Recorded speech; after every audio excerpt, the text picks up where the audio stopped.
Pardubicích máme za sebou polovinu volebního období. 6 našich zastupitelů je v opozici. I tak ale bojujeme za správné věci. A tady je rychlý přehled toho nejdůležitějšího. Zhruba před rokem rozvířila jinak poměrně poklidné vody pardubické politiky největší korupční kauza v dějinách města. Zatčen byl bývalý primátor Martin Charvát, ale i celá řada dalších politiků a podnikatelů.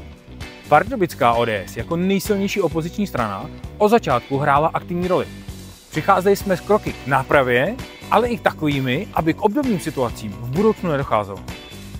Určitě jste zaznamenali velkolepé plány na stavbu nové hokejové arény.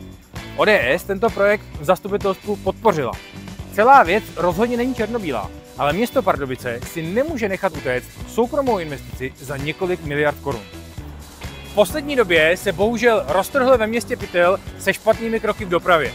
Proti jednomu z nich jsme se rozhodli bojovat, a to peticí nejen proti omezení dopravy na náměstí Republiky.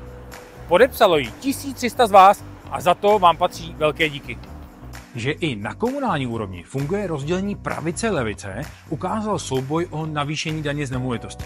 ODS byla od začátku jednoznačně proti. Nicméně současná vládnoucí koalice prosadila navýšení této daně od příštího roku pro podnikatele, živnostníky a 6 000 občanů. Díky, že jste video dokoukali až sem a sledujte nás i nadále, protože naše práce rozhodně nekončí.